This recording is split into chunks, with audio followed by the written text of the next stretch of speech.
વડોદરા શહેરમાં આવેલ ભૂતળી ચાપા ગુજરાત પાગા પાસે અનાજ પુરવઠાની કચેરી ખાતે ગતરોજ હજારોની સંખ્યામાં લોકોની ભીડ જોવા મળી હતી. ગુજરાત રાજ્ય સરકાર દ્વારા રેશન કાર્ડ તેમજ શિષ્યવૃત્તિ યોજના હેઠળ લાભ લેવા માટે કેવાયસી ફરજિયાત કરાવવું પડે તેથી ગરીબ અને મધ્યમ વર્ગના લોકોની લાંબી કતારો જોવા મળી હતી.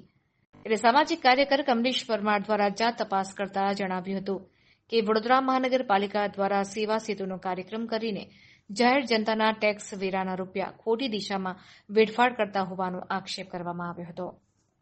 સાથે જ જણાવ્યું હતું કે ઇલેક્શન સમયે નેતાઓ દ્વારા તમામ પ્રકારની સુવિધાઓ ઉપલબ્ધ કરવામાં આવે છે ત્યારે આજરોજ સ્થાનિક કોર્પોરેટરો ધારાસભ્યો પણ હાજર ન હતા અને લોકો કેવાયસી માટે નાના ભૂલકાઓ સાથે મહિલાઓ, સિનિયર સિટીઝન સાથે વિદ્યાર્થીઓ માટે પણ પીવાના પાણીની સુવિધા સાથે બેસવા માટે ખુરશી તેમજ મંડપની પણ વ્યવસ્થા ન હોવાથી ગરીબ અને મધ્યમ વર્ગના લોકોને હેરાનગતિ વેઠવી પડી રહી હોવાથી તંત્ર દ્વારા વધુમાં વધુ અધિકારીઓ અને કર્મચારીઓ સાથે સ્ટાફ વધારવામાં આવે તેવી માંગ કરવામાં આવી હતી.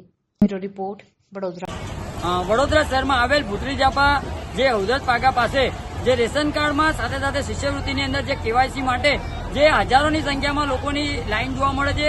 હાલમાં તમે જોશો કે અહીંયા ગાડી નાના ભૂલકાઓ સાથે જે કહેવાય છે કે મહિલાઓ જે અહીંયા ગાડી લાઈનમાં ઉભી રહી છે. એટલે ખાસ કરીને વડોદરા મહાનગરપાલિકા દ્વારા જે પણ આયોજન કરવામાં આવ્યું છે તદ્દન ફેલ સાબિત થયું છે. ગઈકાલે પણ એક સેવા સેતુનો કાર્યક્રમ કરી અને કોર્પોરેટરો, ધારાસભ્યોએ વાહવાહી કરી હતી, પરંતુ હાલમાં જે જગ્યા ઉપર જે લોકો લાંબી કતારોમાં લાઈનમાં ઉભા છે તેઓ માટે પાણીની સુવિધા નથી, મંડપની સુવિધા નથી, કોઈ જાતની ખુરશી બેસવા વ્યવસ્થાની સુવિધાઓ નથી. એટલે ખાસ કરીને જયારે વોટ લેવાનો હોય છે ત્યારે આ જ કોર્પોરેટરો અને આ જ ધારાસભ્યો જે કહેવાય છે કે વોટિંગ બૂથ લગાવતા હોય છે, ટેબલ ખુરશીઓ લગાવતા હોય છે. એટલે વડોદરા મહાનગરપાલિકાના જે પણ જવાબદાર વ્યક્તિઓને અમારી વિનંતી છે કે કોઈપણ વ્યક્તિને કોઈપણ જાતની તકલીફ ન પડે તેનું ધ્યાન રાખવાની જરૂર છે.